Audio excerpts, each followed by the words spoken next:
Buenos días. Como hacemos cada 3 meses, nos toca ahora presentar el reporte de inflación dentro del horizonte, que no solo es este año, sino también 2022.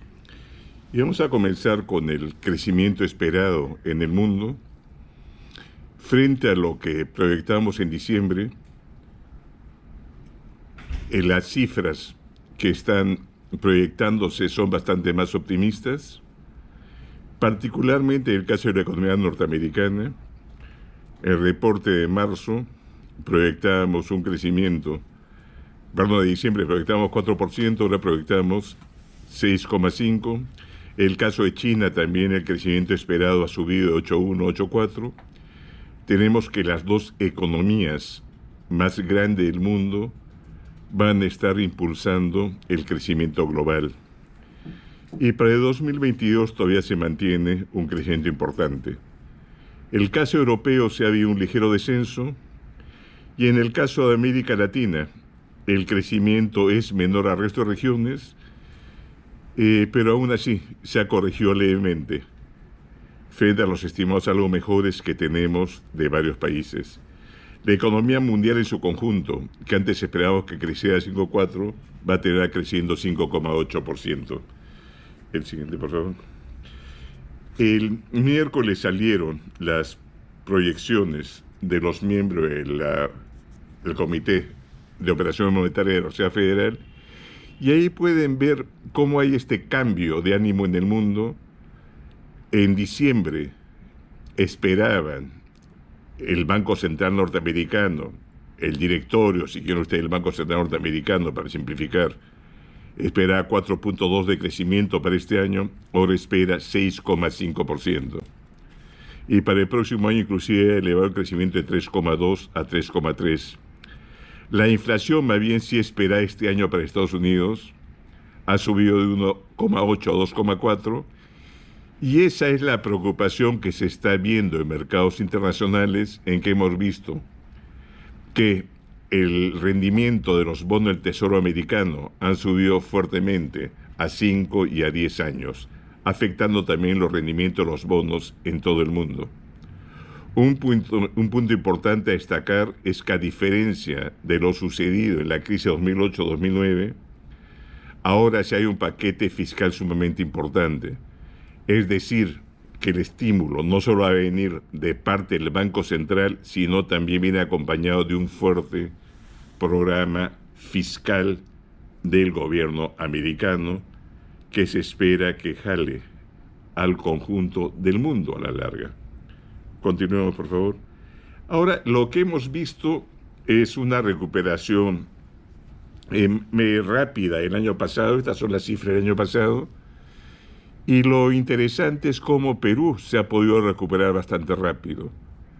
Perú tuvo el segundo trimestre una de las peores caídas mundiales. Recuerdan ustedes que en abril caímos 40%, el segundo trimestre caímos 30%. De los países grandes, solo India alcanza un resultado semejante. Y esto derivó del confinamiento. Un confinamiento que fue uno de los más rígidos en el mundo, también comparable probablemente solo al de India. Y esto a pesar que el día anterior a la norma que se dio en el Perú, y como lo hemos comentado antes también, España se dictó la norma, con la diferencia que en Perú se decía que podía abrir, en España se decía que tenía que cerrar. Y esa diferencia fue enorme en cuanto a impacto sobre la actividad económica. Y bueno, ahí no comentaré, pero la recuperación, lo interesante ha sido la fortísima recuperación de ese bache enorme. El cuarto trimestre, ya nuestra economía caía frente al 2019 1,7%, que es una caída mucho menor que los países más grandes de Europa, como pueden ver allí, o incluso de los Estados Unidos. Y dentro de la región, dentro de los 6 países más grandes de la región, solo Brasil y Chile han tenido una performance en que la caída es menor que la peruana el cuarto trimestre. Continuamos, por favor. Y esto se puede ver para estos 6 países más grandes de la región, cómo la economía peruana fue la que más rápido se recuperó, Y ahí pueden ver, hemos puesto para los países en que hay cifra enero, la cifra del PIB de enero, tomando como base febrero de 2019, es decir, antes de los confinamientos, antes propiamente los efectos de la pandemia. Y podemos ver que frente al febrero de 2019 ya el Perú en diciembre había recuperado más de la producción que cualquiera de los otros 5 países de la región. Puede ver ahí, Perú está al nivel de 100, Brasil 99 y los demás países realmente alrededor de 97. El caso de enero es interesante, que hemos mantenido el nivel de PBI frente a febrero, y esto se debe en gran medida a que, si bien en diciembre el crecimiento fue por la pesca, en enero ha sido por la manufactura, que nos sorprendió favorablemente al alza. Continuemos. Y eso es lo mismo que pueden ver acá. Nuestra recuperación ha sido excepcionalmente rápida en cuanto al producto. Obviamente no en cuanto a empleo, al que nos vamos a referir en pocas láminas, ni tampoco en pobreza, que no lo vamos a tratar ahora, pero ciertamente los indicadores de pobreza van a tomar más tiempo en regresar a los niveles de 2019. Estamos viendo que los términos de intercambio, los precios de exportación, si quieren ustedes, están en una mejora comparable solo a los mejores periodos de los últimos años. Un crecimiento de los últimos 3 años de 17,6%, es la tasa más alta en los últimos 10 años. Y esto puede verse tal vez en el siguiente gráfico del precio del cobre. Puedo ver que el precio del cobre está llegando a los niveles más altos que teníamos en los momentos de superávit fiscal, de crecimiento alto de la economía. Todo está listo para que pueda recuperarse la economía rápidamente, luego que se recupere la confianza, tanto porque se tiene una mayor confianza en el futuro económico, como también las medidas sanitarias que se impongan. Y vamos a tener un impulso externo, unos vientos a favor procedente del exterior bastante favorables. Continuemos, por favor. Esto nos está llevando a tener los superávit más altos históricos. Ya el año pasado tuvimos un superávit excepcional. Ahí está, pueden comparar con el de 2012. El año pasado tuvimos 7.750 millones de superávit de la balanza comercial, que es mayor en casi 1.000 millones, más de 1.000 millones el que teníamos en 2012. Este año esperamos un superávit comercial de 14.500 millones y el próximo año de 15.700. Estas cifras son casi 2 veces y más de 2 veces y media los superávits comerciales que tuvimos en los mejores años de este siglo. O sea, repito, los vientos internacionales están a favor de una recuperación rápida de la economía peruana. Continuemos. El déficit en cuenta corriente va a ser 0 este año frente al pequeño déficit, el pequeño superávit que esperábamos en diciembre, y para el próximo año esperamos un ligero superávit de 0.1. Hay que compararlo con el déficit en cuenta corriente que teníamos el 2015, que llegó a 5%, el 2013, que llegó a 5.1%. En este momento no tenemos déficit en cuenta corriente, ni se espera que haya el próximo año. Y esto tiene consecuencias sobre el mercado cambiario, que si hay alguna pregunta podré tratarlo. Continuemos, por favor. Las reservas internacionales están en un nivel históricamente alto. Si lo comparamos con las que teníamos a diciembre de 2019 ante la pandemia, estamos teniendo casi 13.000 millones de dólares más. A la fecha tenemos más de 81.000 millones. Al terminar el 2019 teníamos 68.300 millones de dólares. Estas reservas cubren en exceso la deuda externa de corto plazo, tanto este año como el próximo, que no está puesto ahí.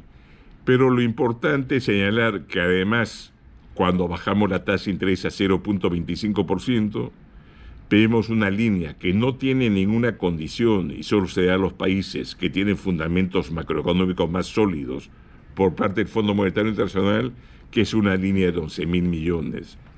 Es decir, no solo tenemos 81.000 millones de reservas, sino tenemos una línea que podemos girar en cualquier momento de 11.000 millones de dólares. ¿Estoy silenciado? Perdón, ¿estaba silenciado?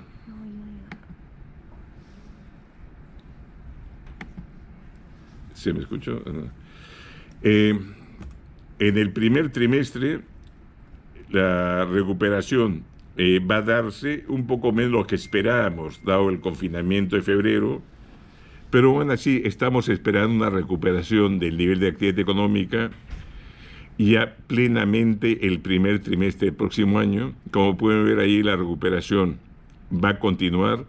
La recuperación fue muy fuerte el segundo semestre del año pasado y esperamos que esta recuperación continúe. Esto está hecho un escenario todavía conservador. Si efectivamente tenemos esta situación en que la capacidad de ahorro doméstico, que ha sido la más alta en los últimos 30 años, ahorro privado, al volver la confianza y al disiparse los temores sanitarios, comienza a aplicarse al gasto, podemos tener una recuperación bastante más rápida y bastante más fuerte. Continuemos. Ahí lo pueden ver por trimestres. Este primer trimestre esperamos crecer 1.5%, el próximo 40%, frente a la caída de 30% que tuvimos el segundo trimestre del año pasado, y después se está ralentizando este crecimiento, pero aún así va a ser bastante importante. El PIB prácticamente se recupera totalmente este año, o en todo caso el primer trimestre. El empleo más bien probablemente recién se recupere plenamente el formal en el segundo semestre del próximo año. Continuemos, por favor. Y los indicadores son claros. Ahí tienen ustedes producción de electricidad. Hemos visto en febrero cómo la caída ha sido más leve de lo que había en confinamientos anteriores. Puede verse ahí las cifras, a pesar de este confinamiento que se decretó a fin de enero. Continuemos, por favor. El consumo interno de cemento siguió creciendo en febrero a pesar del confinamiento. Lo interesante es que el crecimiento se dio básicamente en cemento a granel, que significa obras de construcción formales, y más bien se ralentizó el crecimiento en cemento embolsado, que corresponde más a construcción informal. El IGB, estamos en una recuperación bastante fuerte, incluso las primeras cifras de marzo son sorprendentemente buenas. Para las 2 semanas, incluso antes, cuando no había cuarentena, primera quincena de marzo frente a primera quincena de marzo del año pasado. Pero quisiera señalar siempre las cifras. El IGB interno de ventas domésticas en diciembre creció 2,2, en enero 4,5, en febrero 8,8. Esto muestra que el gasto privado se viene ya recuperando de una manera importante. Es comparación con meses pre-pandemia o pre-confinamiento. Continuemos, por favor. La inversión del gobierno general también, que comenzó a recuperarse en octubre, hasta septiembre estuvo cayendo. En octubre se recuperó tímidamente y desde noviembre se está exhibiendo un comportamiento bastante más positivo.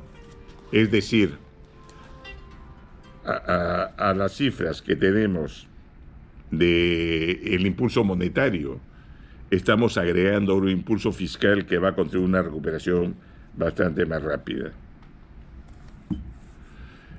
Continuamos, por favor.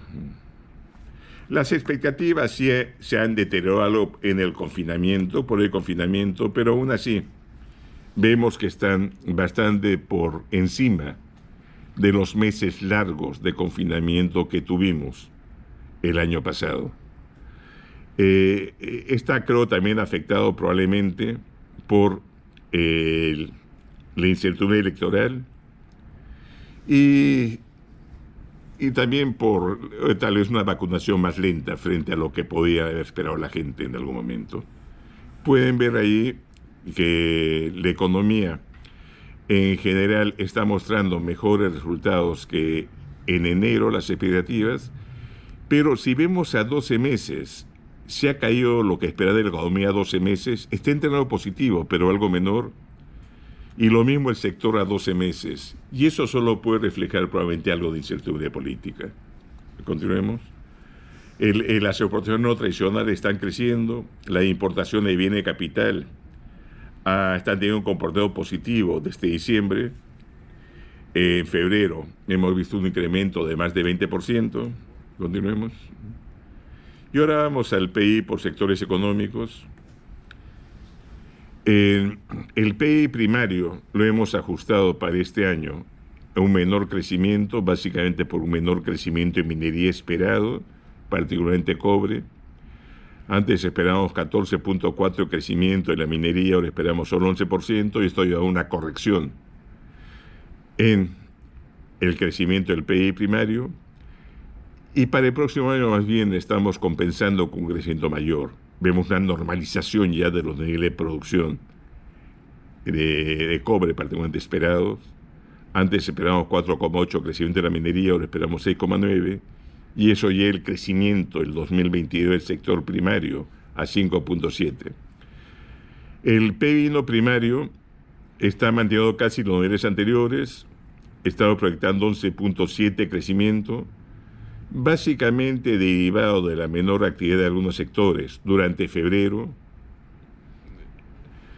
pero aún así, la corrección que estamos haciendo para el año es de 11,5 a 10,7. El sesgo es al alza por los factores que he mencionado antes. Y para el próximo año estamos poniendo un crecimiento esperado de 4,5%. Continuamos, por favor. Bueno, por el lado del gasto, vemos la recuperación de la demanda interna, algo menos de lo que esperábamos hace 3 meses, por los factores ya comunicados de febrero, el confinamiento. Y en las exportaciones por esta menor producción minera que estamos esperando. Pero esperamos esta recuperación mayor de exportaciones del próximo año, 6,5 frente a 5,1 que esperamos antes, y una recuperación ligeramente mayor del consumo el próximo año frente a lo proyectado hace 3 meses. Continuamos, por favor. En la planilla electrónica, las cifras de enero se le ha dispensado a las empresas, está presentando la cifra, por lo que estamos presentando. Probablemente está implementando recién en marzo todas las empresas que se han exonerado, estamos presentando las cifras a diciembre. Pero pueden ver ustedes que esto es censo, que la caída de empleo formal ya es bastante menor a nivel nacional. Ha caído 3,2 en diciembre frente a la caída que tuvimos de 8,5 en mayo. El sector privado, sí, la caída llegó a 12,1% en mayo y es de 6,3% en diciembre, y está concentrado un poco más en empresas grandes. Hay que recordar que los sectores intensivos en contacto humano y que además son intensivos en empleo están todavía bastante deteriorados. Alojamiento y restaurantes sigue teniendo una performance todavía bastante negativa, dado las medidas restrictivas que existen. Continuamos, por favor. Lo interesante es que hay sectores que se han recuperado casi plenamente, y ahí quisiera destacar construcción. Puedo ver para construcción, pongamos, que el nivel de empleo del sector construcción ya es el mismo que el que había ante la pandemia, y más bien sí, en servicios es donde se da la caída mayor. En servicios la caída es 12,3%, y es en cuanto al impacto en personas la que está traduciendo la mayor parte de esta caída. Si excluimos al sector agropecuario, la caída es 7,6% en diciembre frente a diciembre. Esperemos que una vez que los temores sanitarios vayan reduciéndose, estas actividades intensivas en contacto humano, intensivas en empleo, vayan haciendo que el empleo en servicios se vaya recuperando y podamos llegar a los niveles prepandemia en cuanto a empleo formal. Continuemos. La inversión privada para este año esperamos un crecimiento importante, luego la caída, ciertamente el año pasado.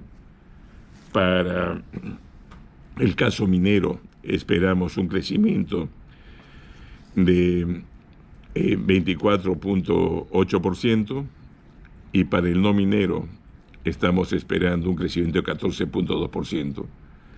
Para el próximo año, el sector minero crecería todavía 5.6% y el no minero 4.4%. Continuamos, por favor. La inversión pública frente a la caída de 17.7% que tuvo el año y la fuerte caída de 40% el primer semestre, estamos esperando que crezca 15% este año y 4.5% el próximo año. Continuamos, por favor. Esto va a llevar a que Perú sea la economía dentro de México y Sudamérica que más se recupere. Fuimos también la que más cayó fuera de Venezuela, dentro de Sudamérica y México. Caímos 11.1 como ustedes el año pasado y estamos esperando un crecimiento de 10.7% este año. Que es un crecimiento que duplica, más que duplica, el crecimiento de América Latina en este año. Continúa, por favor.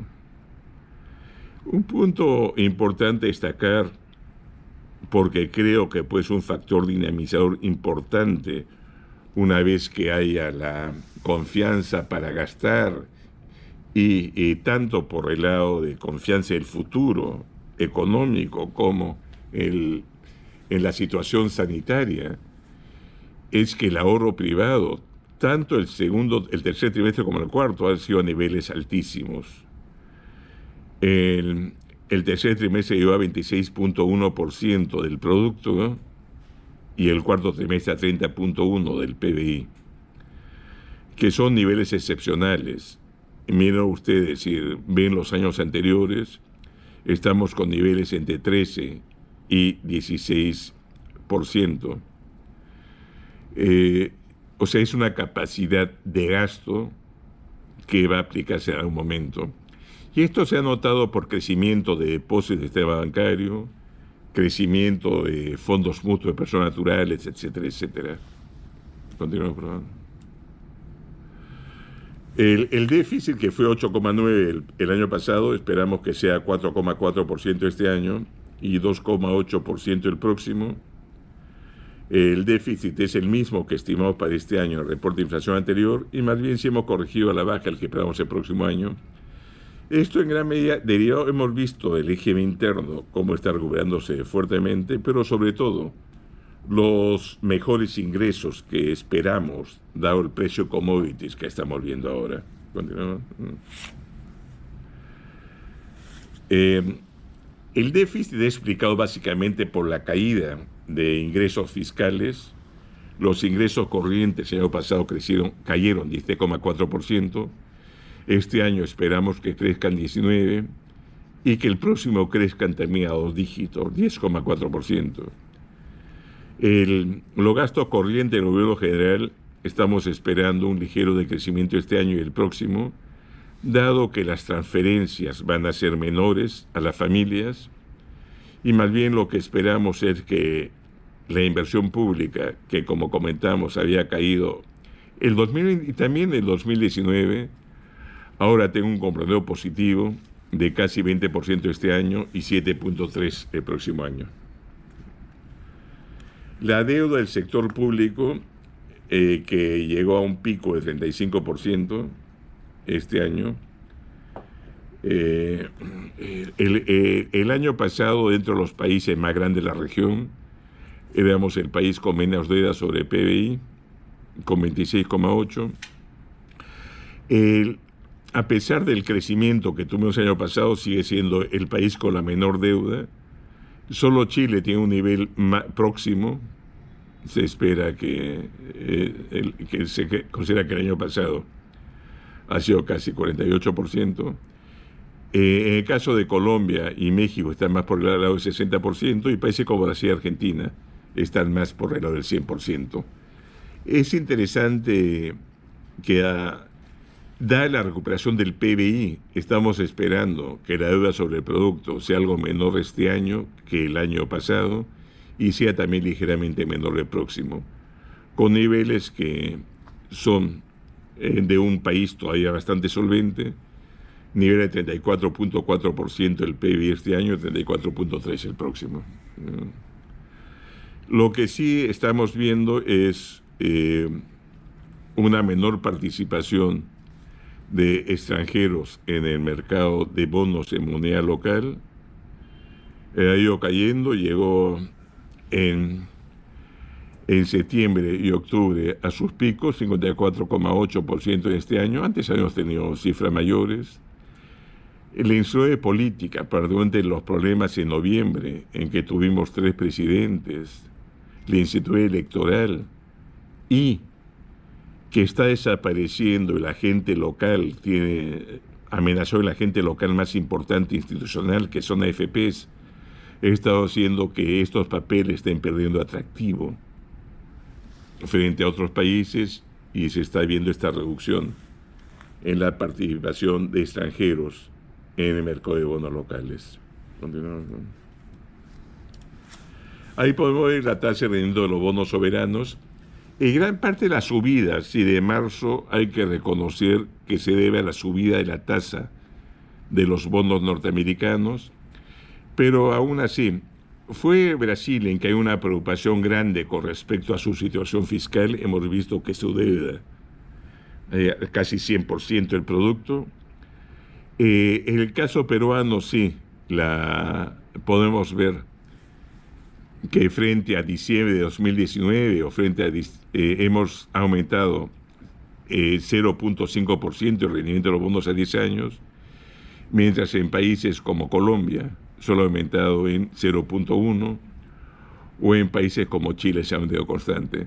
Y esto sí creo que tiene que ver con la incertidumbre política. Incertidumbre política tanto de las elecciones de abril, como esta situación que para un extranjero es difícil entender lo que ha pasado en este periodo gubernamental en que ha habido disolución de Congreso, 4 presidentes, etcétera, ¿no? Que para el de fuera es casi inexplicable, ¿no? Continuemos. La tasa de interés de referencia en los mercados están esperando que se mantenga todavía por un periodo largo. Como hemos mencionado ya antes, es la tasa más baja en mercados emergentes, fue la más baja y sigue siendo, junto a Polonia, República Checa e Israel, las más bajas en mercados emergentes, la más baja en la región, y el mercado está esperando que al menos se mantenga por los próximos 18 meses. En términos reales, dada la inflación esperada, esta política monetaria es bastante expansiva. Esta tasa overnight, esta tasa de referencia, está a niveles históricamente reales bastante bajos, ¿no? Continuamos. Y se ha inyectado una liquidez enorme, hemos inyectado casi 9% del producto, y que son cantidades realmente que nunca se han visto antes. Parte ha sido operaciones garantizadas por el gobierno, y podemos ver que esto es 8 veces el saldo que se alcanzó en la crisis internacional de hace 12 años, y realmente creemos que esta política monetaria está detrás de esta rápida recuperación que exhibió la economía nacional, a pesar que todavía hay sectores que están casi más de 20% por debajo de su nivel prepandemia. Continuemos. El crédito de empresas privadas junto a Brasil está entre lo más alto del mundo, en los países con inflación de un dígito, obviamente. A enero la expansión del crédito a empresas es 2,5 veces de Estados Unidos, es casi 4 veces el que ha habido en Chile, más de 5 veces el que ha habido en Colombia, en Alemania y otros países. O sea, ha sido una expansión sumamente importante que creemos que ha permitido esta rápida recuperación de la economía, y que la caída de empleo formal haya sido tan baja, realmente si uno ve la caída de empleo, incluso el cuarto trimestre, es menor que nuestros vecinos. La tasa de interés crédito hipotecarios también ha bajado fuertemente como consecuencia de esta política, porque espera que dure. Podemos ver ahí que llegó a 6.39 y ya se está ubicando por debajo de 6%, frente a niveles que superaban el 12% a comienzo de este siglo. Y ojalá, esperamos que continúe bajando todavía y de esa forma se va a dinamizar más el mercado hipotecario, la construcción de viviendas, etcétera, etcétera. Continuamos. El crédito también se ha desdolarizado más. A comienzo del siglo era casi 80%, ahora ya estamos a niveles del 20% y esperamos que esto continúe. En el caso de familias y pequeñas empresas, la dolarización ya es sumamente baja, sigue siendo sí alta para las grandes empresas, para el crédito corporativo. Continuemos, por favor. El tipo de cambio que ha sido sumamente estable a lo largo de este siglo. Pueden ver ustedes que frente al 2000 nuestra depreciación ha sido solo 6.2%, Chile se depreció 43%, Colombia 55%, México 90%, Brasil 130%, y ni habla de los otros países grandes de la región. Desde diciembre de 2019 sí tenemos una performance de una devaluación mayor a ellos. Perú se ha depreciado 11,7%, Chile se ha apreciado 3,2%, Colombia se depreció 8,2%, México 8,8%, Brasil sí por los problemas fiscales a los que hicimos referencia antes también, ha tenido una depreciación mayor. Y esto tiene que ver, como digo, de lo que pasó particularmente este noviembre. Antes se creía, e incluso cuando Kuczynski deja la presidencia, se pensaba que el régimen económico no cambiaba, por lo que después de una depreciación inicial que duró 1 o 2 días, el tipo de cambio se corrigió solo inmediatamente. Lo mismo inclusive cuando se disolvió el Congreso, se creía que el régimen económico no variaba. Lo que comenzó a afectar esta percepción del tipo de cambio ha sido la situación de noviembre que no se entendía y la percepción de un Congreso que dictaba medidas populistas frente a un ejecutivo relativamente débil. Y ahí sí, muchas de estas iniciativas que se creía que podían afectar la solidez macro del país a largo plazo, sí creo que han estado afectando esta performance del tipo de cambio. Esperemos que se supere esta situación, pero sí, hay un cambio de percepción con respecto al futuro de la economía peruana, yo diría casi este noviembre, con cierta fuerza, perdón. En las expectativas de tipo de cambio, sí, lo importante es que se espera que después del periodo electoral se corrija. En las encuestas que hemos hecho al sistema financiero, en analistas económicos, se espera que el año 2021 el tipo de cambio esté bastante por debajo del nivel actual, y el 2022 inclusive todavía mucho más bajos, como puede verse ustedes allí. No hemos puesto bancos de inversión de fuera, pero son resultados bastante similares. Todos esperan realmente que el tipo de cambio a fin de este año esté debajo del nivel que se tiene ahora, y el 2022 también que haya apreciación. Esto en parte porque está esperándose también debilidad del dólar, ¿no?, frente al conjunto de monedas. Continuemos. La inflación sí está bastante controlada. Estamos esperando que la inflación se ubique cerca de 2%. Por la inflación sin alimentos y energía, sí estamos esperando que esté en 1.4%. El año pasado terminó en 1.6%, y que recién esté corrigiendo esta inflación sin energía y alimentos el próximo año, que se ubique en 2%. Para este año estamos esperando que termine en 2%, y el próximo año que la inflación total esté terminando en 1.6%. Continúa, por favor. Todas las medidas tendenciales de inflación están apuntando en ese sentido a tener una inflación debajo del rango meta, y lo que es importante es que la inflación sin alimentos y energía es la más baja en los últimos 10 años. En esta previsión de inflación puede haber unos sesgos con respecto a la recuperación de demanda interna. Realmente pueden darse los dos escenarios. Hemos puesto recuperación más lenta, en parte por problemas derivados de la pandemia y obviamente el instituto electoral también. Luego una mayor volatilidad de mercados financieros internacionales. Hemos visto el rápido empinamiento de la curva del Tesoro norteamericana en las últimas semanas y también el riesgo de alzas en los precios internacionales de alimentos y combustibles que podría afectar esta previsión de inflación.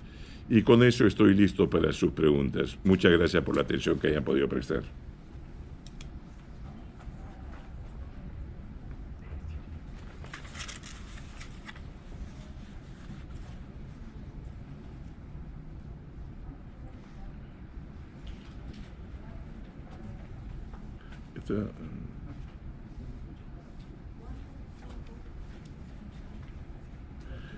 Son las cosas de... Han preguntado antes de que hable. O sea, de nuevo comentó, sí, ay Dios, este video.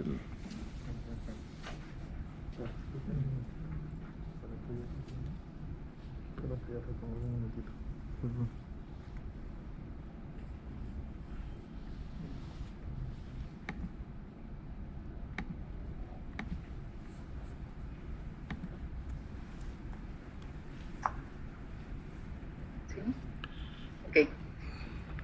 Tuvimos un problema técnico, así que volveré a repetir las primeras preguntas de Juan Miguel Cubo de Gestión. Dice, ¿cuánto puede afectar el crecimiento económico el retraso en la llegada de las vacunas? ¿Cuántos puntos de crecimiento se podrían perder por este motivo? ¿Por qué la situación política está afectando hoy más que nunca el comportamiento del tipo de cambio en el Perú? Otras divisas ya se están revaluando, pero el sol no. ¿Podríamos cerrar en 3.50 el año? En cuanto a inflación, ¿tendrá un impacto el último paro de transportistas? Finalmente, ¿qué acciones está tomando el BCR frente al tope de tasas de interés? ¿Cuándo se podrán conocer las medidas? Bueno, comenzaré por de abajo hacia arriba, porque alguna ya le he contestado realmente. Primero, tal vez la más simple. Obviamente va a tener un impacto en la inflación, pero es temporal. O sea, suben los precios, hemos visto, de varios comestibles alimenticios, pero es una cosa temporal que se corrige después sola. Pero tiene un impacto en la inflación de marzo, eso no hay ninguna duda. Recién se ha publicado la norma de tope de tasa de interés ayer, el día jueves. Hemos pedido información a los bancos que no hay información de las tasas que están teniendo.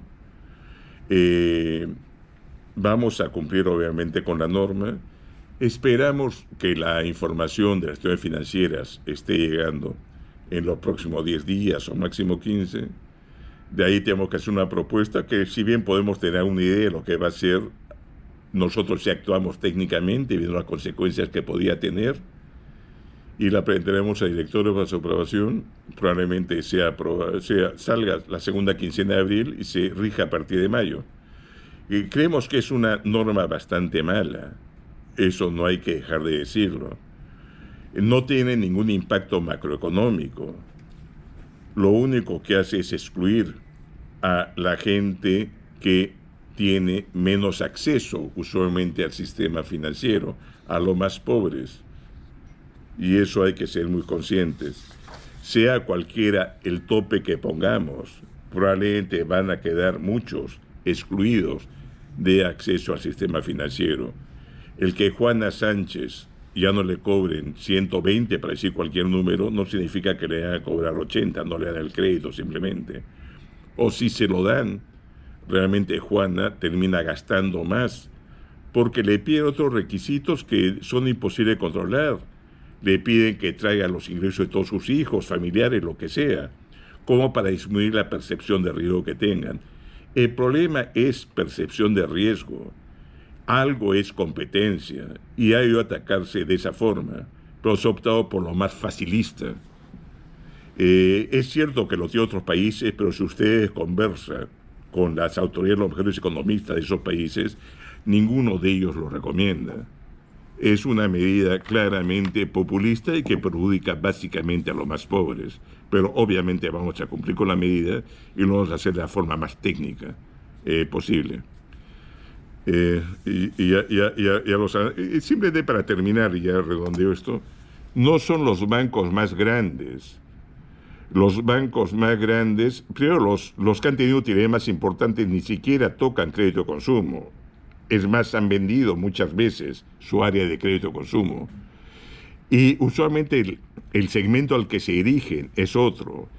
Va a afectar a las instituciones más pequeñas, que son las que tienen microfinanzas y crédito de consumo. Si ustedes ven las utilidades de la banca de consumo el año pasado, han sido pérdidas enormes. Pérdidas que la pueden soportar porque la mayor parte tiene espaldas relativamente fuertes, y uno de los bancos de consumo que tenía pérdidas que superaban en la cuarta parte de su capital ha sido comprado ya por otro grupo. Pero eso hay que ser consciente realmente que va a ser exclusión financiera y de eso no podemos escaparnos. La proyección es, ya creo que respondió a las proyecciones. Las vacunas, obviamente si pudiera llegar la vacuna lo antes posible, habría una recuperación de la demanda sumamente rápida. Nuestra proyección está considerando que la vacunación básicamente se da el segundo semestre. Si pudiera darse el primer semestre una vacunación a la mayor parte de la población adulta, el resultado sería bastante más positivo. Estos sectores que eran los más afectados, intensivos en contacto humano, restaurantes, gimnasios, etcétera, que son intensivos en mano de obra, se reduciría rápidamente y haría una mayor proyección de crecimiento de la economía, ¿no? El tipo de... Me he hecho demasiadas preguntas a ustedes. Bueno, el tipo de cambio creo que lo he contestado también. Si hay otra pregunta, de repente me extiendo. Pero no. Siguiente pregunta es de Fabiana Sánchez, de Perú 21. Dice, ¿cuál es la postura del BCR sobre este nuevo proyecto para retirar 4 UIT de los fondos de las AFP y el otro que plantea que la jubilación anticipada sea a los 50 años y no pone plazo de desempleo?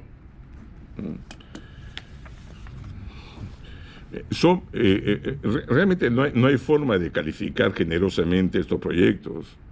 Son claramente irresponsables. Hay un mañana y la gente estamos realmente destrozando el sistema de pensiones sin poner alternativas.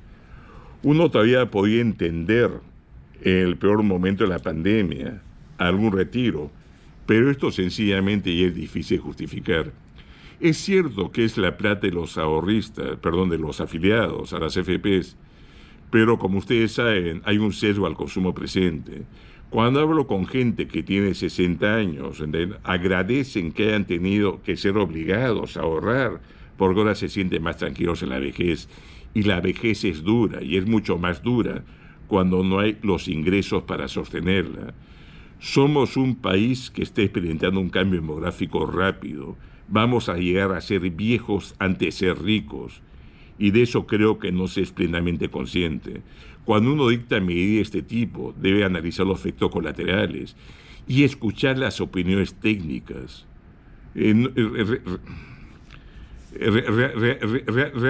Realmente hay una explosión de proyectos que usualmente no se da en el mundo. En el mundo básicamente lo que se busca es una coherencia entre diferentes proyectos y por eso en el mundo generalmente es el Ejecutivo el que presenta proyectos que se analicen en el Congreso porque tiene una visión más amplia del conjunto. Acá lo que está pasando, se están lanzando proyectos que no se entiende bien qué otros efectos colaterales pueden tener y cómo se relaciona con otros. Es un proyecto bastante dañino y creo realmente que desgraciadamente va a pagarlo la población en el futuro, ¿no?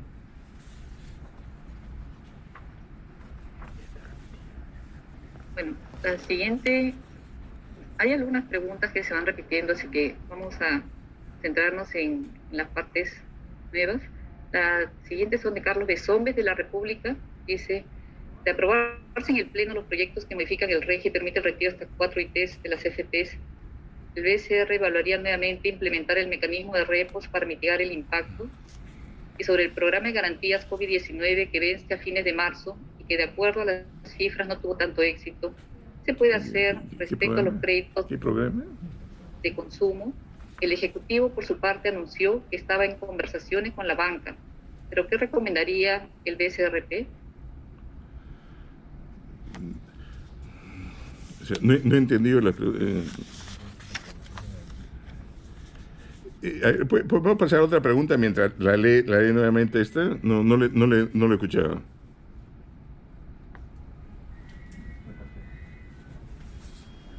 Ok. Las siguientes preguntas.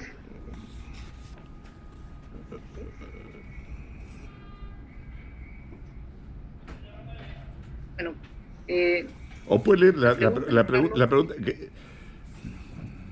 de Carlos Besombes de la República, dice: de aprobarse en el Pleno los proyectos que modifican el REGA y permite el retiro de hasta 4 UIT de las AFPs, el BCRP evaluaría nuevamente implementar el mecanismo de repos para mitigar el impacto.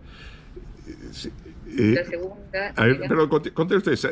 Cada vez tiene menos impacto porque cada vez le quedan menos recursos. Gran parte de esta subida en la tasa de interés a la que se financia el gobierno responde a que está desapareciendo el inversionista institucional más importante que era AFPs. Antes las AFPs, en momentos en que el precio del bono caía, el rendimiento subía, traían sus dólares de fuera y compraban el bono, aprovechando el precio bajo. Ahora no están haciendo eso porque tiene esta incertidumbre con respecto a si le van a sacar los fondos. Está causando un perjuicio enorme, no solo al tipo de cambio, sino también al costo de financiamiento del Tesoro. Y sencillamente, si se ve que no hay inversión institucionales locales importantes, el atractivo para que los extranjeros compren desaparece. Las acciones del Banco Central como repo son acciones que pueden servir cuando son cantidades pequeñas, pero cuando está casi desapareciendo el fondo de pensiones, obviamente dejan de tener efecto. Y la otra es el programa de garantías COVID que vence a fin de... Bueno, las entidades financieras han reprogramado los créditos, supongo, en gran medida. Realmente ese programa COVID que se hizo, pero realmente era difícil que pudiera... No era tan importante. El dinero ya dado por los bancos. Si alguien no puede pagarle al banco, el banco por su cuenta tiene el interés en estarle realmente refinanciándole a plazos suficientemente largos y con tasas que puedan pagar. Amenaza para usted un financiera siempre es: no puedo pagar, y ahí se sientan a conversar cómo puedes pagar. Casi es innecesario, bueno, para mí, casi era innecesario eso. Había otras medidas, pero no me corresponde decirla porque está afectando a otros actores, ¿no?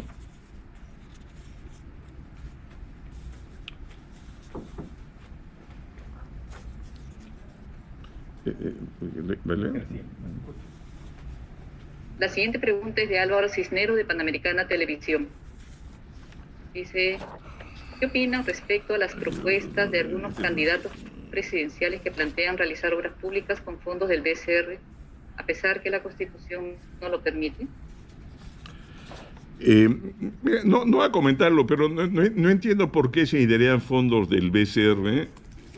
Habría que conversar. No puedo comentar por razones obvias, criticar. Si me hubiera preguntado de una forma sin mencionar candidatos, tal vez le contestaba. Al mencionar candidatos se ha impedido que le pueda contestar, ¿no? La siguiente pregunta es de Israel Lozano del Comercio. Indicó que el PBI del primer trimestre de 2021 se espera crecer 1,5%. ¿Cuánto menos es a lo que se proyectaba? ¿Cuál es el aporte por proyectos mineros al crecimiento de la minería en el 2021?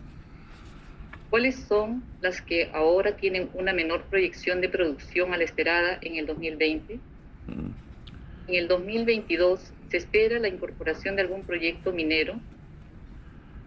Y la última es, en base a lo visto en periodos preelectorales pasados, ¿de qué depende mantener la confianza empresarial? ¿Cuán diferente puede ser esta fórmula ante el escenario actual de pandemia?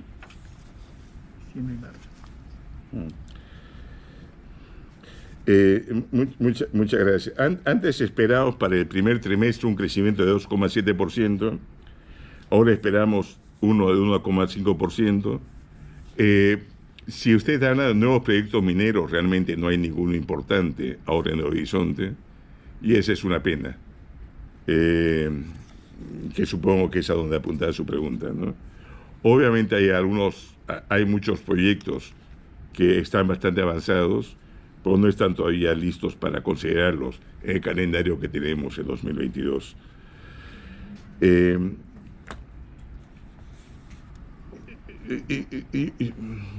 qué depende la confianza empresarial? Creo que depende de lo que digan los candidatos que pasen a segunda vuelta, al final, ¿no? Y de quien gane las elecciones. Creo que eso va a ser lo fundamental. Y sí creo que es importante, de todas maneras, no creo que tenga ninguna importancia lo que yo diga, por sí invocar al Congreso. Creo que está dinamitando de una forma u otra realmente este macro y las ciudades que ha tomado años, décadas construir, ¿no? Y eso sí es bien importante decirlo. Y de esa forma está debilitando la percepción que tienen extranjeros en cuanto a la solvencia futura del país. La siguiente pregunta es de Alex Emery, de Standard & Poor's Global Platts. Dice, buenos días. Ayer la organización a cargo de Perumín presentó un informe que no espera proyectos mineros a gran escala hasta el 2028. Con el declive de la producción de muchas minas antiguas y el cierre de otras, ¿qué va a ser el motor de la recuperación económica en el Perú en los próximos años?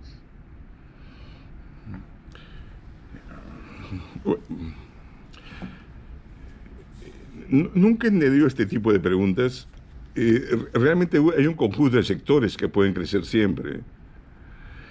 Hay infraestructura, hay el déficit de viviendas es enorme. Viviendas formales no se desarrollan tantos porque sencillamente, a pesar de tener terrenos seriazos que rodean las ciudades, se ha priorizado la lotización informal y la invasión de tierras. Hay realmente un potencial enorme por todos los sectores. Agroindustria ha seguido creciendo a tasas bastante altas y va a seguir creciendo a pesar de esto. Estamos viendo que inclusive algunos cultivos que antes se dan solo en la costa se están dando ya en los valles andinos. Es el caso de paltos. Si bien tienen todavía la mitad de la productividad que tiene la costa, 9 a 10 toneladas, pongamos, de palta por hectárea, esa es la que tiene Chile. Es la mitad que la costa peruana, pero es la que tiene Chile. O sea, veo que todavía estos sectores van a seguir creciendo. Y esto de Perumín, realmente, mire, si hay un gobierno que efectivamente impulse la minería con estos precios, tenga usted la seguridad que esta cifra que están diciendo para el 2028 se va a quedar corta. Pero no puedo decir en este momento qué proyecto porque no me corresponde hacerlo, ¿no? La siguiente pregunta es de Clorinda Flores, de Correo. Dijo que el consumo privado se recupera. ¿Se observa que puede ser sostenido a la par que se recupera el empleo formal? ¿Considera que se puede bajar aún más el precio de los combustibles? Se dice que Petroperú siempre mantuvo sus precios altos, a pesar de la caída en el precio internacional del petróleo. La segunda pregunta no la va a contestar porque está trabajando el gobierno y no le corresponde a ellos, más bien, ¿no? Responderle. El consumo privado se está recuperando. Estamos esperando un crecimiento de 8,5% este año. Antes esperábamos 8,8%, es cierto. El menor crecimiento es básicamente como consecuencia de lo que hemos visto en febrero, pero una recuperación bastante rápida. Mire usted, si ve la masa salarial formal en diciembre, ya la caída es casi nula. La caída es menos de 1%. O sea, realmente está teniendo una percepción de que todavía la situación es como la que había hace 4 o 5 meses.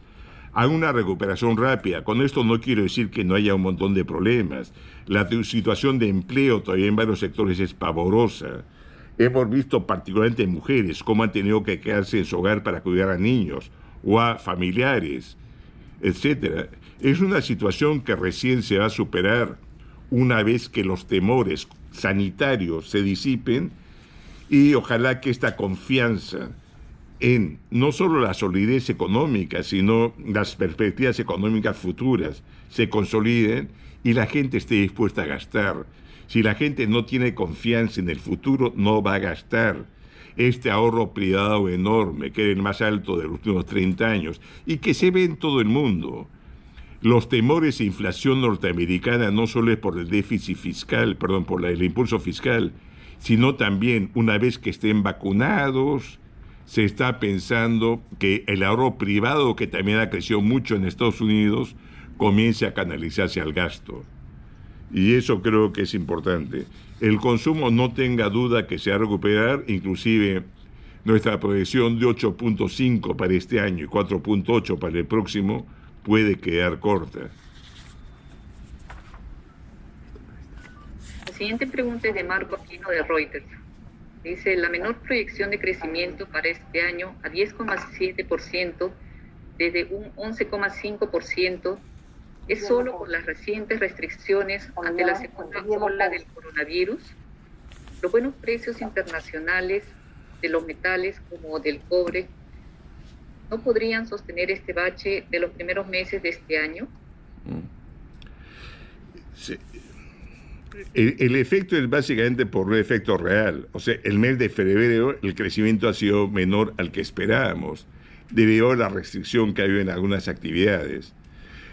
No, la recuperación todavía sigue siendo bastante fuerte. Lo que hemos comentado es que estos vientos favorables, derivados de los mejores precios de los minerales, más bien estarían introduciendo un sesgo al alza en cuanto a crecimiento. Y lo otro que no quiero que se olvide, el ahorro privado, una vez que se normalice la situación, puede convertirse en un componente dinamizador sumamente importante. Realmente el nuevo presidente, si hace bien las cosas, va a encontrar un escenario en que la economía puede tener un crecimiento sostenido por un buen tiempo, incluso con la posibilidad de regresar a los mejores años en cuanto a tasa de crecimiento.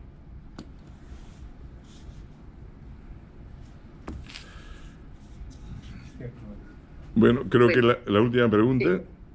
Sí, la última pregunta. Con esto damos por concluida la presentación. Muchas gracias a todos. Ha sido un placer responder sus preguntas. Muchas gracias.